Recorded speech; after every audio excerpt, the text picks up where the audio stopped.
evening, everyone, and welcome. Thank you so much for joining us tonight. My name is Robert Hayes. I'm the Community Outreach Librarian and Head of Technical Services at the Tewksbury Public Library here in Massachusetts. While we wait for folks to file in from the waiting room, let's take 30 seconds. And for those who are comfortable doing so, certainly no obligation, but if you're comfortable doing so, let us know in the chat where you're joining us from tonight. So feel free to type into the chat where you are watching from. And we will get started in just a few seconds here. Wonderful, wonderful, excellent. Keep them coming, keep them coming. There they are. All Massachusetts. Yeah, look at, well, it's the Massachusetts libraries. Excellent, excellent. We'll have a couple sprinkled in from out of state and probably out of the country too. All right, so we'll get started here. Let me pull up the intro. All right, so good evening and thank you for watching. Tonight we're joined by best-selling authors Tess Gerritsen and Gary Braver for a discussion on their brand new suspenseful thriller, Choose Me, and they're in conversation with best-selling author B.A. Shapiro. This event is organized by the Tewksbury Library in collaboration with the libraries of Andover, Billerica, Burlington, Chelmsford, Drake at Georgetown, Groveland, Littleton, Lowell, Middleton, Newbury, North Andover, Rockport, Raleigh, Salisbury, Tingsboro, West Newbury, and Wilmington. Wow. And I also want to, yeah, I know, right? It's all about collaboration, right? And a special thank you to Megan Beatty of MB Communications for her assistance tonight. Wellesley Books is the official bookstore partner for tonight's event.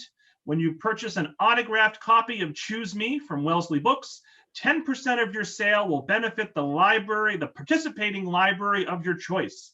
I will drop the order link in the chat multiple times tonight, and I'll also include the link in the follow-up email that I'm going to send to all of you tomorrow. Also in that email will be a link to a feedback survey.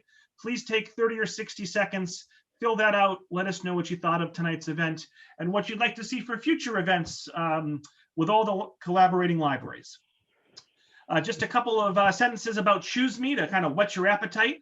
A psychological thriller, a whodunit, and a police procedural. Complicated with multiple points of view, Choose Me will delight both longtime fans of these celebrated authors and brand new readers. It's the story of an affair that leads to murder, but from both the male and female perspectives. Ooh, all right. So tonight's talk will last approximately an hour. Please type your questions into the Q&A box as we go along, and Tess and Gary will answer some audience questions towards the end of the hour. And it's now my pleasure to introduce our three best-selling authors for this evening. First up is B.A. Shapiro, our moderator, who's a New York Times best-selling author of 8 novels, including The Art Forger, The Muralist, and The Collector's Apprentice. Her 9th novel, Metropolis, will be released in spring of 2022. She splits her time between Boston and Naples, Florida. Next up is Gary Braver, pen name of college professor Gary Goshgarian. He is the best-selling author of 8 critically acclaimed mysteries and thrillers, including Gray Matter and Flashback, which was the first thriller to win the Massachusetts Book Award. His work has been translated into several languages. 2 have been optioned for films, including Elixir. As Gary Goshgarian, he teaches science fiction, horror fiction, bestsellers, and fiction writing at Northeastern University. He lives with his family outside of Boston. And last but certainly not least, international best-selling author Tess Gerritsen took an unusual route to a writing career. It wasn't until she was on maternity leave from her job as a physician that she began to write. Since then, she's written 28 suspense novels with more than 30 million copies sold. Her books have been translated into 40 languages, and her series featuring homicide detective Jane Rizzoli and medical examiner Maura Isles inspired the hit TNT television show Rizzoli and Isles, starring Angie Harmon and Sasha Alexander. Big fan of the books, Tess, and big fan of the show. I wish they'd bring it back, but it did wrap up properly, I felt. Tess, I'll throw in my opinion every here and there. Tess now writes full-time and lives in Maine.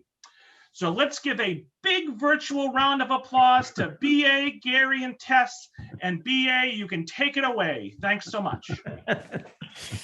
Okay, well, thank you. That was a very nice introduction. And this is a great pleasure for me because both Tess and Gary are my friends, and there's nothing better than celebrating friends' novels, especially when they are good as this one.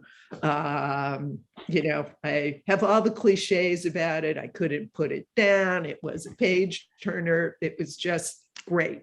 But who am I to say? So I have a couple of other reviews here so that you can hear what other people say.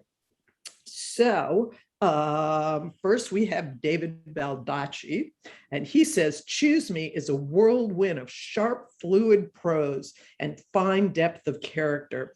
The story is chilly, creepy, nuanced, layered, a puzzler in the first order, and above all, poignant. I mean, that's pretty damn good. And let's see, who else have we got here? Curtis Reviews said that veterans, Gerritsen and Braver, unfold a painful and painfully familiar fable of adultery and fatal consequences. Got a starred review from Library Journal, which is not easy to come by. And they said, with deceitful characters and plenty of twists, this novel is highly recommended. I have a whole bunch more here, but I think you get the point of what's going on here. It really is fabulous. You should all just buy it. Get on there and get these autographed books. But let's talk. Let's talk about all of this. I'm fascinated, and I'm guessing that readers are going to be fascinated by the whole idea of two people writing a novel, and you know, the whole collaboration, which to me, in my controlled little world where I get to do everything, I just can't imagine how you did it. It's so seamless. I think the idea of having a male writer write the male character and the female writer write the female characters is also brilliant. So what was it like? And I know that you guys are friends. So what was it like to write a novel with someone else? Have you ever done it before, Tess? No, and neither has Gary. We're both like you. We are control freaks. We want to be masters of our universe. So it's hard to split up work like this when it's very personal work. But let me go back and tell you how this all started. I don't think we ever planned to do a collaborative novel, but we had cocktails. That was dangerous. Yeah, that was a dangerous thing. We were at a cocktail party in Boston at a bookstore. And it was the height of the Me Too movement. And I was following it with great fascination. A lot of men were getting into trouble because things were being revealed about them. And I thought it'd be interesting to write a story about the Me Too movement, but in the gray areas of the Me Too movement, where it's, you know, not black and white. We just really don't know what happened between these two people. And I've always believed that story is really all about point of view. So wouldn't it be fun, I told Gary, if we told a story where the man had the point of view that was completely different from the woman's point of view, and we put that all together in a book? And what if we had a man write the guy part and a woman write the female part? And so, you know, you get a couple glasses of wine and before you know it, it's a genius idea. So, anyway, Gary got very excited about the whole idea, and he went home and he was the one who wrote the first chapter. So he wrote a chapter from Jack's point of view, sent it to me, and it just kind of went bouncing back and forth. Entirely done online. We never met up for this. A lot of reshaping as we went along. We had an idea. that the young woman would end up dead. We just weren't sure who did it, and we weren't sure how she died. We weren't sure of much of anything, but we just took it all and we just played with it. And maybe it was a year and a half it took us to do the first draft. Right. Yeah. So how did it feel for you, Gary? I was just so excited to be part of a project with Tess that, I think the next day I was thinking about an outline. And, I proposed to her. We didn't quite know what the context would be. And because, Tess is a former physician, I didn't want to do the medical thing. That would be her part, even though the medical material in the book. So I suggested, how about an academic setting, and how about the old story of a professor and a student have an affair? And she liked the idea, and that's when I started with the opening scene, the first Jack scene in class, when Taryn Moore, the woman who is the victim, enters the classroom and his life, and it went from there. It was, as Tess said, back and forth on emails. What was interesting is that this was done pretty much chronologically until we got toward the end, and our fabulous editor, Gracie Doyle, said, Tess introduced a female detective, homicide detective, Frankie Loomis, and that's like chapter 30 or so. Bring her up front. I mean, the advertising in the book is a murder mystery, so we know someone's going to die, and it's Taryn's going to die. So why just lead up to that and introduce this fabulous female detective in chapter 30? So Tess ingeniously moved things around and put Frankie and poor dead Taryn in chapter 1, and that became a kind of before and after, and that was the alternating, not just the alternating points of view, but the alternating time frames. Yeah, it made it a lot more complex to read. It also made it very complex to put back together, because essentially we just if you want to take a movie making a metaphor for this, we had shot the whole movie from beginning to end, and then I had all this film that I had to splice and put back together again without giving stuff away. So I had to take stuff that was from the back of the book and move it to the front of the book, but I couldn't tell you what happened actually. And so there was a lot of machinery that had to fit together. But I think our editor's suggestion of bringing that detective to the front of the book and just putting it all out there. Yes, this woman is dead. Now let's back up and see how we got to this point. I thought that was very brilliant of her, and worked really well. Thank God for great editors. Oh yeah, what would we do without them? Exactly. Yeah. Don't want to go anywhere without them. So Gary, I have to ask, what did your wife think of this plot that you came up with? Kathy was thrilled that I actually had something to work on. So I wasn't going to have more. I'm sorry to tell. No, certainly she's tolerant.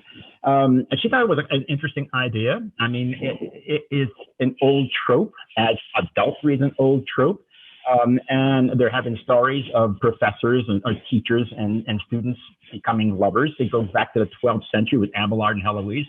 But we decided to pour a new wine in an old bottle. Execution is everything. Unfortunate pun, but execution, how you actually write the book, is different. And we did not want to vilify either one. Either Taryn didn't want to make her a flaming Jezebel. We didn't want to make Jack a irresponsible womanizer. And these were this is a character-driven novel as well as a page-turning mystery. And so we decided to do portraits in gray instead of black and white. And that is the layering. Tess's talent and my inspiration helped make this a layered, nuanced couple with other characters who are layered nuance. And Kathy loved the book when she read the manuscript. I thought that the way the characters were developed was really good, because it felt kind of like, when you first meet somebody and then you have this idea of who they are, and then slowly the two of you eroded all of that beginning stuff and pulled out the inner layers of the characters. It was really, really well done. So Tess, why did you decide to make Frankie a middle-aged cop with two troubled daughters? How did that come about? I was imagining Jane Rizzoli in 20 years is what I was. Interesting. What I love about a mature female character, especially somebody like Frankie Loomis, who's been a homicide cop for decades, is that she not only brings experience to it, she also brings her experience as a mother and an older woman. And I find, and probably a lot of women my age find, that as we turn 50, as we turn 55, people start to ignore us. They don't pay attention to us. We're no longer important. We don't have, as my husband calls it, the estrogenic glow anymore. Gee, I wonder why that is. And once you've lost that, it's as if society thinks of you with less value. So I wanted to have a character who was sort of in that situation where she's maybe not paid attention to. And she uses that to her advantage. And that's what I love about Frankie, is she'll go into a room with a suspect, and it's her and her male partner, who's a wonderful guy too. But the suspect always looks at the guy because he thinks, oh, she's just a middle-aged woman, size 14 pants, and I'm not going to pay attention to her. Well, Frankie is at work, and she's paying attention, and she's reading the room, and she is kind of like the secret weapon of this duo. The other thing that I liked about her, it had to do with the fact that our victim is a young woman who's 22. I wanted to make Frankie a mother, and a mother of challenging young women, because she is a mom of these two teenage girls, and she knows a lot how girls think, and her daughters are kind of wild. So she knows how to how to outthink these teenage girls. And she uses that wisdom to her advantage when she's trying to do pretty much a psychological autopsy on Taryn Moore. Yeah, it was. Yeah. So that all worked really well. And so, Gary, I don't think that it's going to take too much to know why you created a character who is an English professor at Northeastern. But so how did that work? And how did you separate yourself from Jack? I didn't do or ever done what Jack did. and so it was, there was no memoir, autobiographical material. When I first started teaching a long time ago, 40 plus years ago, professors not only dated, but they married their students, and no one really, everyone looked the other way. I mean, there was nothing written that you can't do this. And it was done. It was done. And ever since, Title IX came in, it became, you would protect people from racial discrimination, from ethnic discrimination, religious discrimination, but there was really not a gender protection that women would be, that the clause is non-fraternization in Title IX. That means you cannot date somebody over whom you have supervisory authority. You could trade sex or grades, and that is exactly what happened 25 years ago at Northeastern, and some guy got caught and he got fired. So I had a little bit of the background information. This is different. We have two very needy people, and we have Jack, who has a stressful relationship with his wife, and he's frustrated. He feels as if the romance has gone in their life. He's living a bachelor life again. And Taryn is needy. She has been rejected by men before, and recently rejected by her boyfriend. And she's needy, and she is enthralled by Jack. And in spite of the fact that he tried to resist, he gives in to his own temptation. And that is the complication of his character.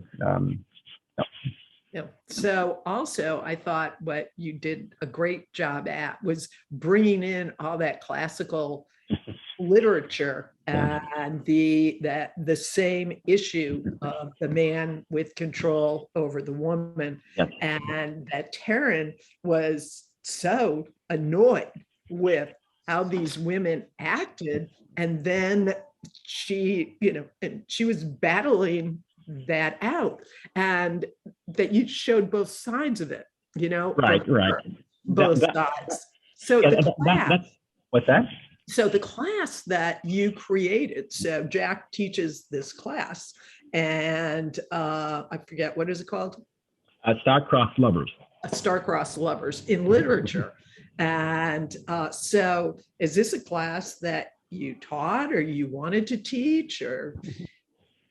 It was, if Karen is going to take a course with Jack, I wanted a course that would be germane, that be relevant, that parallel, and give some kind of artistic unity to the story that Tess and I are writing. So I came up with Star-Crossed Lovers, and it goes from antiquity up to Gone Girl. And the themes of the readings, Medea and Virgil's Aeneid, all the way through Abelard and Heloise up to Gone Girl, the themes are particularly reflective of what goes on in this book. There is unrequited love. There are women who are used and abandoned by men.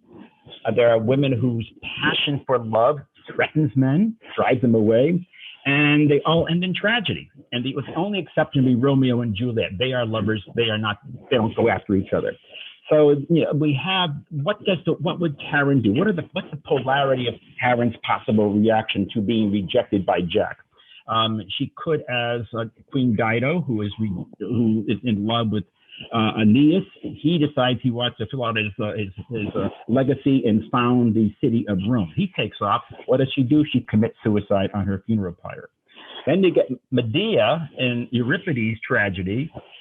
She falls in love with Jason. They get married. They have 2 children. He takes off with the Queen of Corinth. So how does Medea handle that? She kills the Queen of Corinth, Princess of Corinth, and she slaughters her own children, which is an over-the-top revenge. And so it was either suicide or revenge for Karen as the pathway she would take. And she doesn't commit suicide.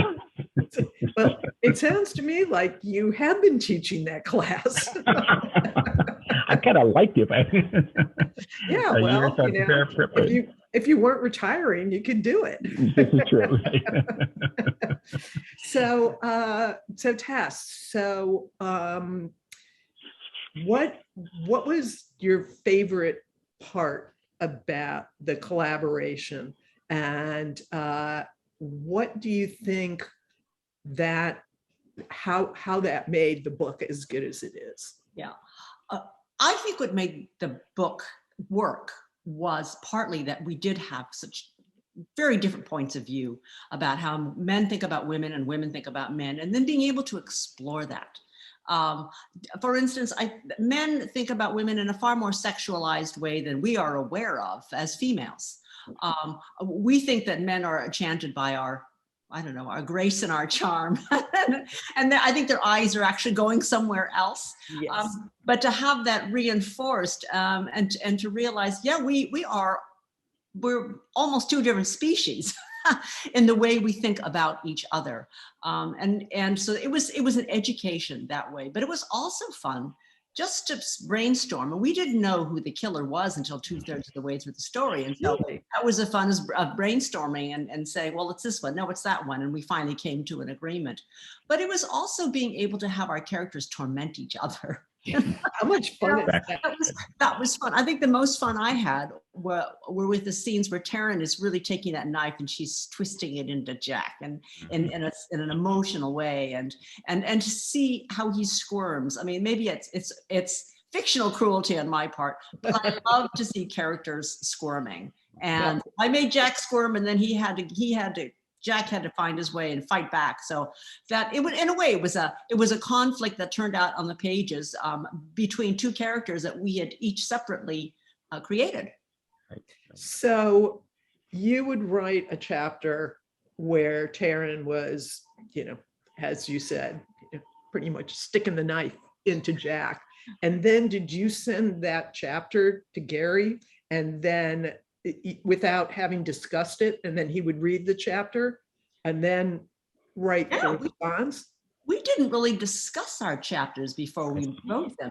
So he would just see, what did Taryn do now? And then he would have to react appropriately. So that was, I think that was a fun part about it. It was a lot of role playing. And also I think a lot of about our characters were revealed as we were writing them. I don't do character sketches. I think they're really boring. So I just like to see how they develop on the page. And as things would happen, I thought, oh my God, Taryn's going to do this. Oh my God, what a bad girl. and you just follow it. You just go with the flow. That's right. And I mean, I guess novelists do that anyway when we work alone. But maybe that's one of the things that made the book work so well, is that, when you're writing on your own, you do the setup. So you're not as surprised.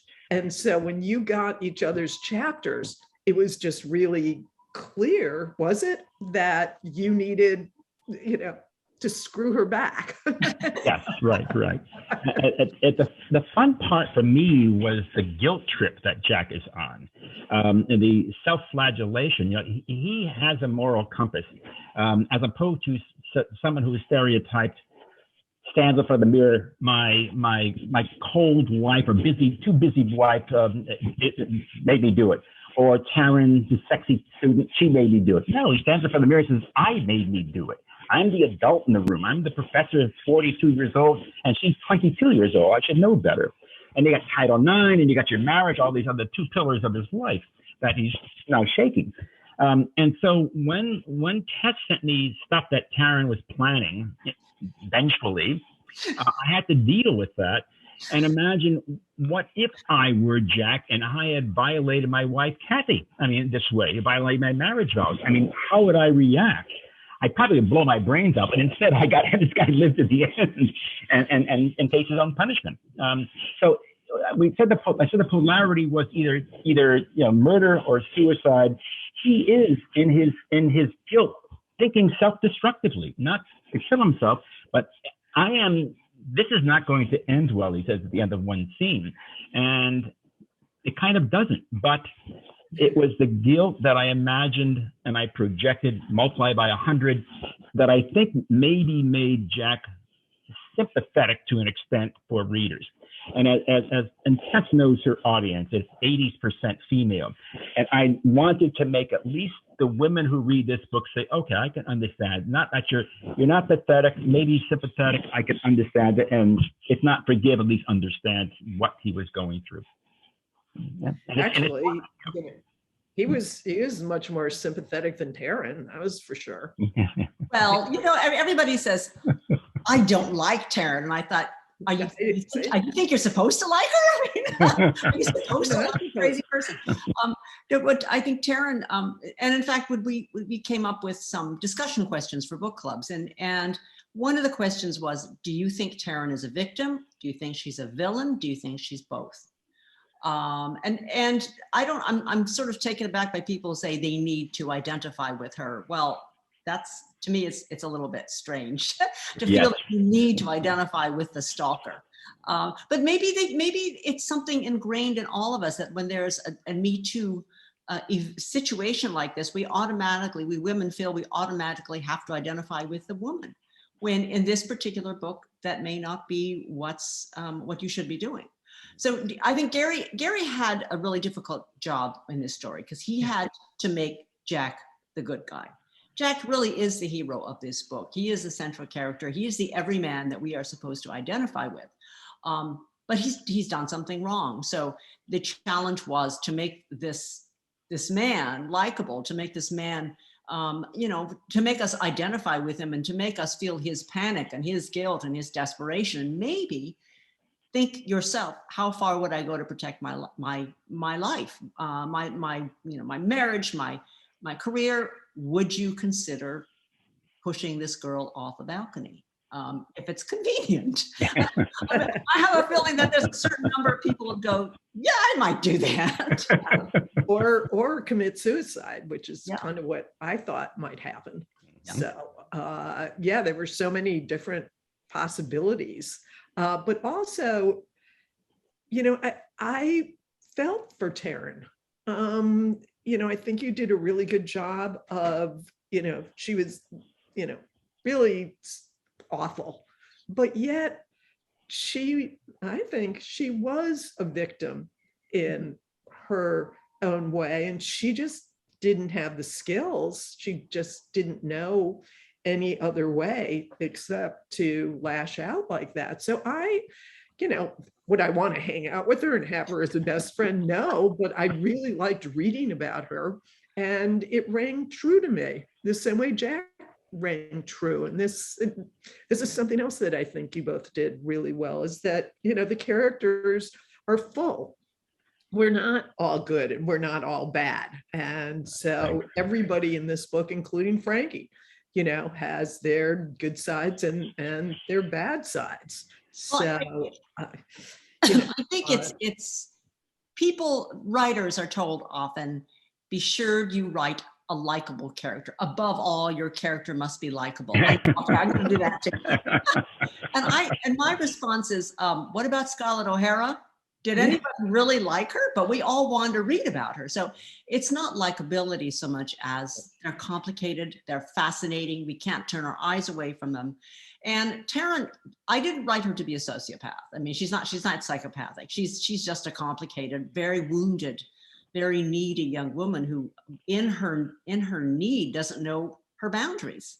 And we all know people like that, or I guess some of us know people like that, and hopefully we keep them at arm's length unless they're but we know people like this, and they're not bad people. They are needy, and in their neediness they can hurt others. And that was how I approached Taryn. I don't think you necessarily have to like her, but I think you have to be interested enough to keep following her and asking yourself how far will she go.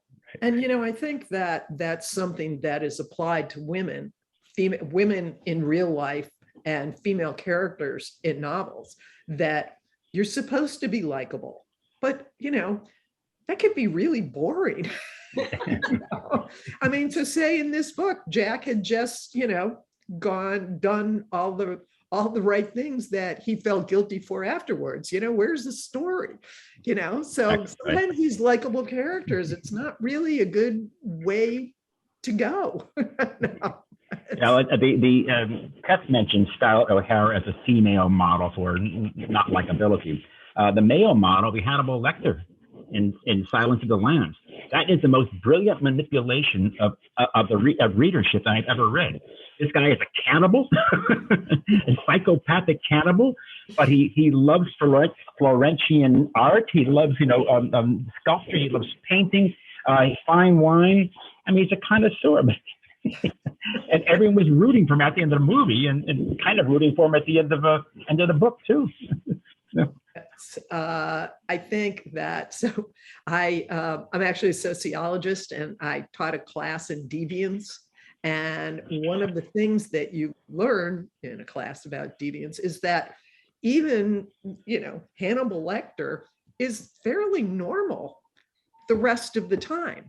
You know, that you're doing these horrible things, but the rest of the time, you know, most people that are doing, they still, you know, call their mothers on Sunday and eat breakfast, and, you know, and I think that goes a long way in trying to love your villains, you know, yes, right.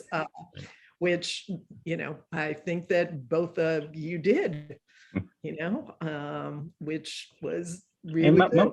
Most villains don't get up in the morning, they brush their teeth, look in the mirror, and say, "That's the face of evil." You know? Right. No. I have been cheated. You know, I was born on the wrong side of the track. I had a lousy upbringing, and my boyfriend left me, et cetera, et cetera. So I deserve more. Yeah.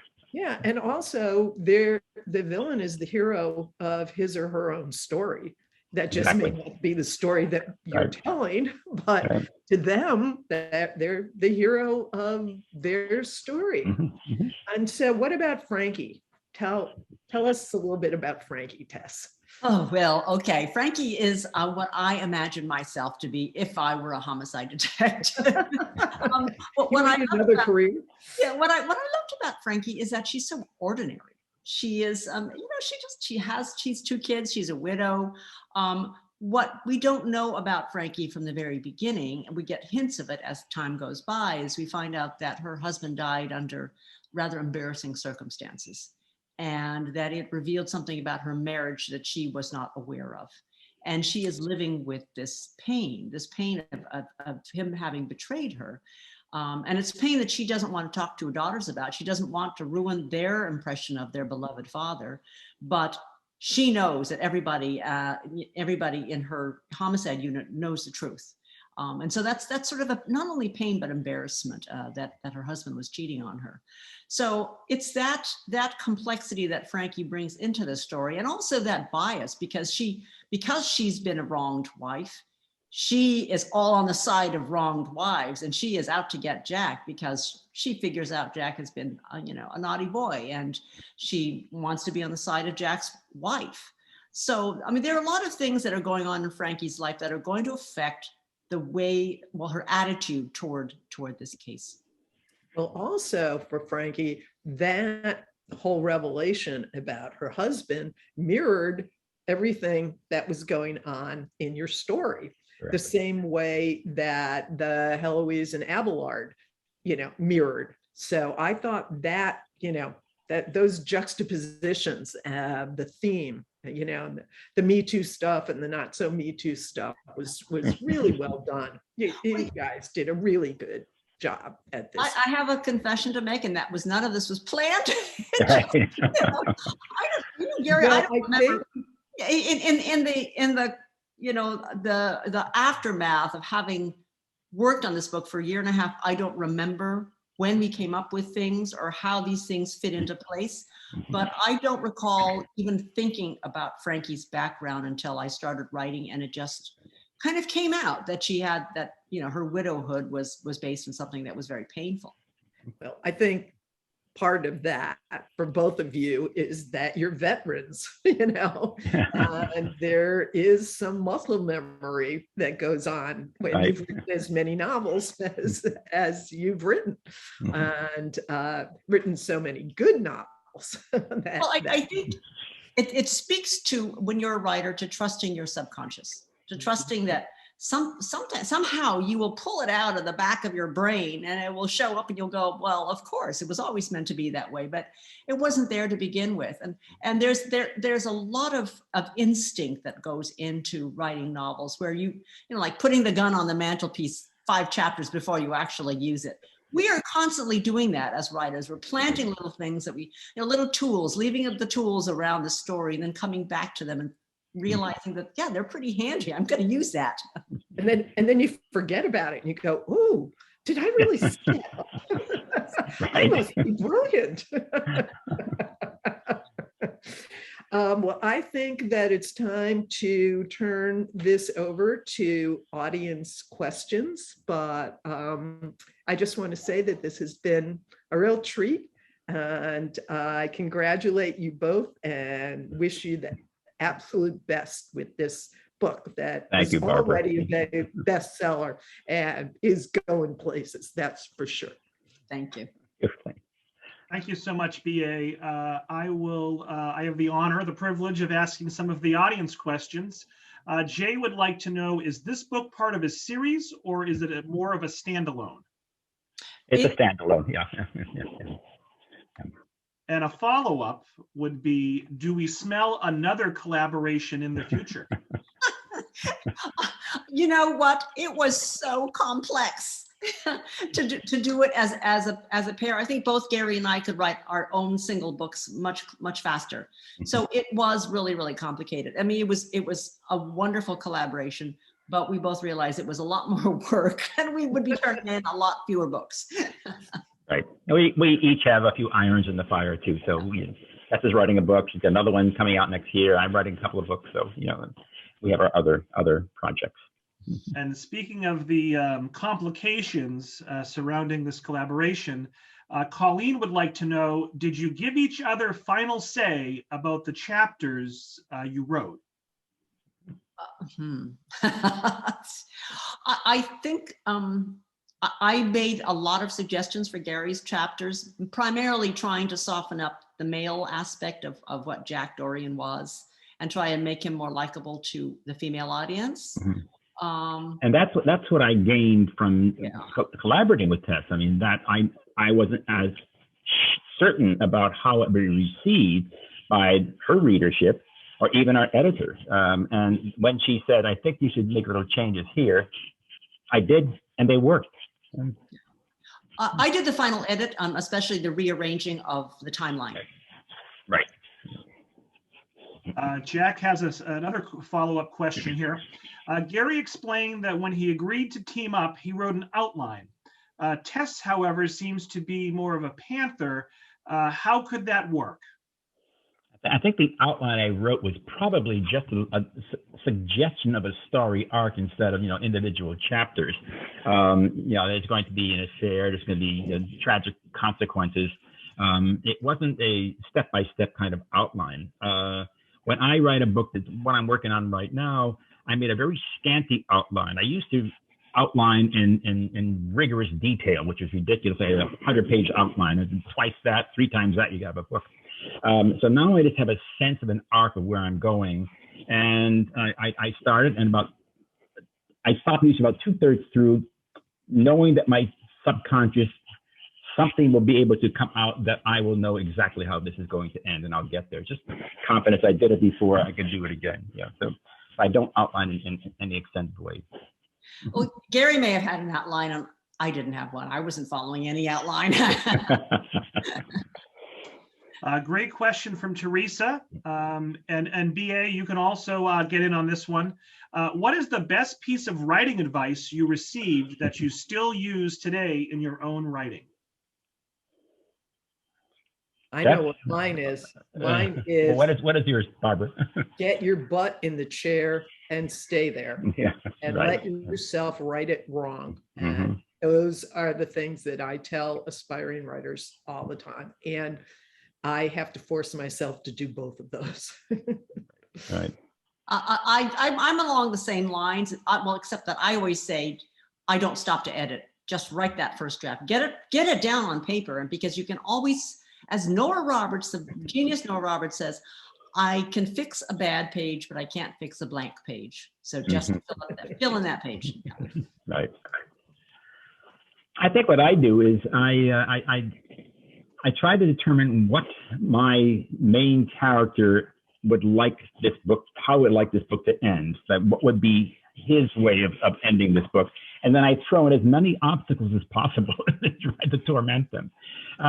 The two points I give to my students are these, that there is an outer quest and there's an inner quest. An outer quest, if it's a detective novel, who laid the body of Karen Moore in the opening scene, and go through the moves of trying to put together the puzzle pieces. The other is much more personal. It's an outer quest and an inner quest. If you have some kind of baggage you want to somehow just jettison, guilt, bad relationship with children, bad relationship to a lover or spouse, guilt that your partner got killed in the last investigation, something that is going to really weigh you down and also to humanize you. So the inner quest is a humanizing quest, and the outer quest is a more professional quest. And I tell my students do that. Always know those two beads, the direction you're going in, and that might at least help you get a story arc and a character arc. And at the end, they should be somehow sadder and a little wiser. Excellent. So a couple of questions regarding some of your characters. Jay would like to know, do either of you have a character that you connected with or was a favorite in the book? Well, for me, it was Frankie, because Frankie was me. Right. And for me, it was Jack, because he was in my head for an awful long time. Got to know him pretty well. That was a pretty easy question. Right. So Mary has a follow-up. Would Tess consider writing more of the Frankie character on her own? I don't know. I mean, I love Frankie. I mean, it's a possibility. I really think that Frankie would make a great television detective. But no, I don't have any plans right now. I just finished another Rizzoli Niles book, and I'm also working now on a brand new female character, maybe a start of a new series, a retired female spy. Oh, excellent. Thank you for the tease and for the breaking news there. It's excellent. So Colleen has a really deep question. She wants to know, what did this book teach you about yourself?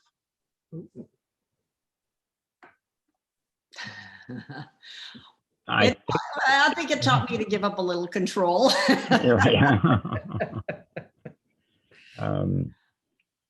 That I could write a character who is riddled with guilt that still comes out okay, that I kind of sympathize with and like him. I rarely have a protagonist who has done such wrong in the past. There are always villains who are outside of the main character. And I think that I learned how guilt can make one empathetic, and so it was a challenge I took on. I think came out okay, and I was pleased with that. With Jack. This next question will be for all three of you. Jay wants to know if you could collaborate with any other author other than each other, who would you choose? Oh boy. Yikes. I'm waiting for a call from Stephen King any day now. That's a tough question. I don't, how do we answer that? I have never seen myself ever as a collaborator until Tess said you want to do a book together. Nor do I see myself doing that again. I mean, as Tess said, and Barbara said, we're control freaks. We create our own universes and we feel comfortable in them. But that being said, I felt very comfortable in Tess's universe too. And so similar question. So Diane, I guess we'll skip the first part, but the second part of the question, we've touched on some of the negatives, but what were the best parts of the collaboration between you two? Well, there are a couple. First of all, I only had to write half the book. Yeah, the hard part, Gary took the hard part, and that was addressing guilt, addressing male guilt. And that, I'm not sure I could have done that nearly as convincingly as he did.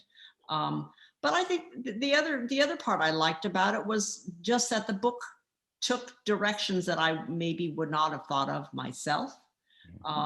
Some of the guilt, the scenes between Jack and his wife, those I think were the most powerful ones as we get towards the end when she finally finds out what happened. I mean, the pain of that marital scene was something that I think, Gary hit it right on. I am so grateful that Tess did Frankie. She has had numerous female detectives, of course, the whole Rizzoli and Isles series. I could never have done Frankie. It would have, been pastiche of other female cops I've seen on television or people I know, and I try to make them a cop, and they're really not. So that just came out of her. It just burst forth from her forehead, and it was a perfect character for this book, and her backstory, and the sadness in her backstory that just related so well to what was going on in Choose Me. So Gary, our friend Megan would like to know, since you're a professor, did you have to run the subject matter by your university? And what do your colleagues think of the storyline? No, I did not. I had thought at one point to make it Northeastern University, and that was a very bad idea. So I made up a university, Commonwealth University. My colleagues, I haven't heard from them on this. This is not the kind of book they read. And so I don't know. I hope they read it. A few students have read it, and they're very complimentary. But no, I haven't heard it from my colleagues. I wonder if they're suffering from guilty consciences, and this is bringing it to the forefront. And Gary, it's only been out for 5 days, right? So perhaps right. you'll hear from some of your colleagues. Yeah. Tess, question for you. This was sent through the chat.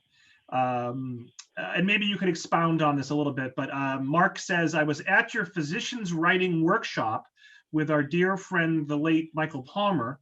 Tewksbury, by the way, has hosted Michael and Daniel before. Great guys. Anyway, Mark is curious if any of those attending that event went on to release any novels that you know of. I know there was a Canadian doctor who released a novel that was published traditionally. I don't know. I'm not aware of any. And it is a reminder that being a successful novelist is kind of hard. We had this is the thing. This is the course for doctors, not MDs, who were interested in learning how to write novels. And doctors are smart people. They get the rules very quick. They are literate people. But I think that the course maybe taught them that it's not as easy as everybody thinks, that even if you have all the tools at your disposal, there's an art to storytelling that maybe has nothing to do with your education. It has everything to do with how many books you read as a kid, and it has everything to do with what I call the art of the sense of the dramatic. And that is something that only a few people have. And Michael always pointed that out to me, that the sense of the dramatic is the number one thing you need to be a storyteller. John wants to know, when you're not writing your own bestsellers and having them optioned into movies and television shows and doing virtual and in-person book tours, who do you read, and who are your favorite authors? I'm reading Lisa Unger right now. I recently discovered her, and she's terrific. I read Michael Connelly, and I'm reading Alexandra Sokoloff, who's written both science fiction and good thrillers. And she is a first-rate stylist, and she's also a screenwriter. So her dialogue is just so crisp, so tight. And those are the three people I'm reading right now. Yeah.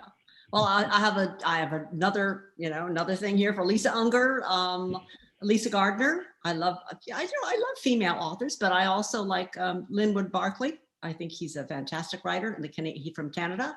And of course, my hometown, my home state, Stephen King, and a very fantastic author here who writes about the Maine woods called Paul Dworin. Barbara, did you want to add your favorite authors at the moment? Asking who your favorite author is like, who's your favorite kid.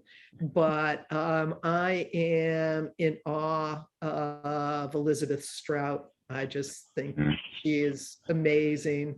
In terms of male authors, Richard Russo is one of my absolute favorite people.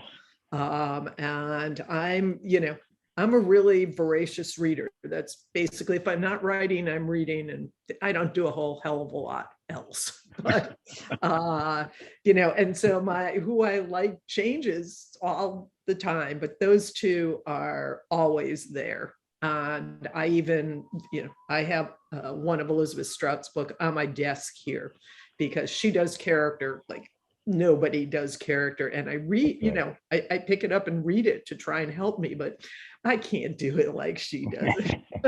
There's no way. And so BA, not to put you on the spot, but would you like to give us a 30-second synopsis of your spring 2022 book, Metropolis, that's coming out? I don't have my pitch yet, but it's different from my past books. There are 6 different major characters, and they don't really know each other, but they are all connected because they have something to do with the self-storage facility, which is in Cambridge, Mass. And they're all different. They're Black, they're brown, they're white, they're gay, they're straight, they're rich, they're poor, they're, completely different people. But something happens at the storage facility that pulls them all together and also rips them all apart. Well, I'm certainly interested. That was a good tease right there. Okay. So we have a few more questions and a few more minutes. I don't want to get too much into spoilers here. I want to be careful with some of these questions. Janet says, at one point in the book, I had thought that the dead person was the wife because both of them were pregnant. Did you ever consider switching the victim? No. That never Kayla would like to know, what was your biggest struggle with your characters in the book? Well, I said, go ahead, Tess, yeah. I think mine was making Taryn somehow relatable, even though she was a difficult young woman. I mean, she does bad things, but we need to sympathize with her. And mine was just making Jack somewhat understandable, somewhat sympathetic in his guilt. Yeah. And last but not least, we'll ask Lynn's question. Lynn was the first person to type a question in, so we'll make sure to get to her at the end here. Very specific question with a page notation and a direct quote. Around page 53, you write, "Silence is a coward's way out, and that's what Liam chose to do." Do the authors agree with this? If someone is really stalking you, isn't it best to ignore them and not engage them? I think I wrote that. Silence to me is ghosting. I think that Liam chose to ghost her, and he did not choose to just come out and say it's over or explain to her why they were breaking up. Great, excellent. Well, I think we will begin to wrap it up. For those that are on the line with us, let us know in the chat if you enjoyed tonight's event. We always like to read positive comments before we wrap up. And speaking of positive comments, everyone who's here with us live will receive an email from me tomorrow with a link to a feedback survey that'll give you another opportunity to provide feedback. Let us know what you thought of tonight's event and what you'd like to see for future events. I want to thank the 15 participating libraries, and I don't have the list in front of me, but I certainly mentioned them at the beginning, and I'll mention them via the email. Also want to thank Megan Beatty. I want to thank Jane from Wellesley Books. And most importantly, I'd like to thank BA, Tess, and Gary. Do any of you have any last words before we wrap up?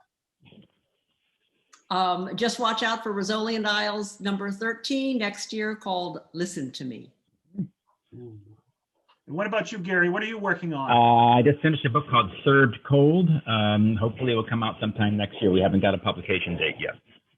Excellent. And we know we're looking out for Metropolis from Barbara sometime this spring. So want to thank everyone for joining us, and I hope everyone has a wonderful rest of the evening. Thank you, Gary. Thank you, Tess. Thank you, Barbara. Thank you, Robert. Yeah. Good night. Good night, everybody. Bye.